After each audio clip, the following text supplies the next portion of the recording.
नमस्कार, बहुत स्वागत है आपका राजीव टाइम्स में और मैं हूं आपके साथ ऋतु साहू। आज हम बात करेंगे लंबे समय से चल रही बात पर बीआरटीएस को लेकर आखिरकार कल सीएम ने बड़ी घोषणा कर दी है, जिसको लेकर तमाम बातें भी सामने आ रही हैं। आज हम उसी के बारे में बात करेंगे।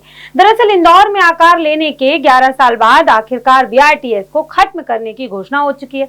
इतिहास बनने जा रहे बीआरटीएस को कागज से हकीकत तक आने में 450 करोड़ से ज्यादा खर्च हुए हैं। ये पैसा आम लोगों की जेब से गया था। देखिए इस खास रिपोर्ट में। इंदौर में ऐसे कई प्रोजेक्ट हैं जो शहर में काबिज रहे अफसरों की दूरदर्शिता के उदाहरण बने हैं। जैसे नेताओं और अफसरों के गठजोड़ ने इनका जमकर फायदा उठाया है। वे अपने हिसाब से प्रोजेक्ट तय करते हैं, उस पर जनता का पैसा उड़ाते हैं और जब उनके नतीजे सामने आते हैं तो वापस उसे उसी पुरानी स्थिति में ले जाते हैं। प्रोजेक्ट जो वापस लेने पड़े, जी हाँ, ऐसे कई प्रोजेक्ट हैं जो अभी तक वापस लेने पड़े हैं। उन्हीं के बारे में मैं आज आपको बताऊंगी कि क्या क्या प्रोजेक्ट हैं जो अभी तक वापस लेने पड़े।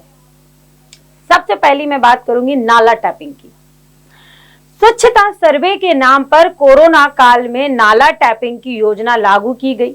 प्रक्रियाओं का पालन किए बगैर बड़े बड़े नालों को महज 1 फीट में ड्रेनेज पाइप से गुजारने के इस प्रोजेक्ट पर 200 करोड़ रुपए से भी ज्यादा खर्च किए गए, लेकिन यह राशि साल भर में ही बर्बाद हो गई। पहली बारिश में ही पूरे शहर में पानी पानी भरा गया। इन पाइपों को उखाड़ कर वापस नाले में बदलना पड़ा। अब मैं बात करती हूँ दूसरे प्रोजेक्ट की, जो कुछ ही समय पहले वापस लिया है, जिसका नाम है नाइट कल्चर। बिना सोचे समझे नाइट कल्चर लागू कर दिया, अब उसे बंद कर दिया। बताती हूँ विस्तार से। इंदौर में आईटी इंडस्ट्री का माहौल बनाने के नाम पर बीआरटीएस के 200 मीटर तक के हिस्से में नाइट कल्चर के नाम पर दुकानों को रात भर खुली रहने की छूट दी थी। इससे न सिर्फ क्राइम रेट बढ़ा, बल्कि विवाद और अश्लीलता बढ़ गई। 2 साल बाद ही इसे बंद करना पड़ा। अब मैं बात करती हूँ तीसरे प्रोजेक्ट की, जो पलासिया से साकेत की सड़क का है। आपको बता दूं, 2019 में नगर निगम में पलासिया थाना तिराहे से साकेत चौराहे तक की सड़क को आदर्श सड़क बनाया गया। इसके सौंदर्यीकरण पर 7 करोड़ रुपए खर्च किए गए। साइकिल और पैदल यात्रियों के लिए अलग लेन तैयार की गई। डस्टबिन, फव्वारे लगाए गए। अब मैं बात करूंगी चौथे प्रोजेक्ट की, जो काफी ग्रेसफुल रहा उस समय, लेकिन उसको भी बंद करना पड़ा। जी हाँ, मैं बात कर रही हूँ राजबाड़ा पर लाइट एंड साउंड शो की। दरअसल 1766 में बने और इंदौर की पहचान राजबाड़ा में 2015-2016 में नियमों को ताक पर रखकर लाइट एंड साउंड शो शुरू किया गया। साउंड इतना तेज था कि इससे इस पुरानी इमारत में एक हिस्से को नुकसान पहुंचा और 4 जुलाई 2016 को लकड़ी से बना एक हिस्सा ढह गया। इसके जीर्णोद्धार पर 23 करोड़ और लगभग 7 साल का समय लगाने के बाद इसे दोबारा शुरू किया गया। अब मैं बात कर रही हूँ एक और प्रोजेक्ट की, जिसे बंद करना पड़ा।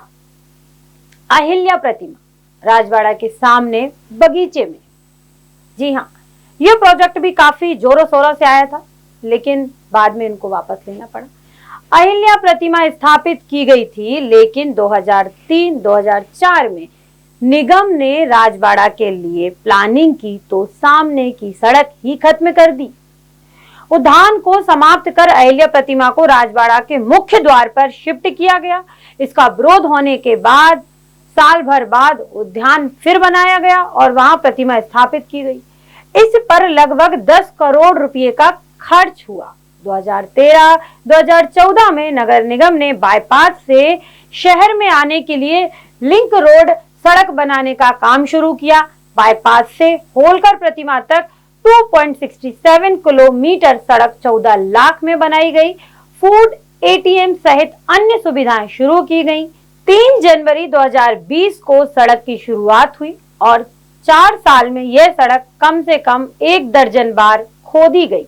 अधिकांश सुविधाएं गायब हैं और साइकिल लेन पार्किंग में तब्दील हो गई।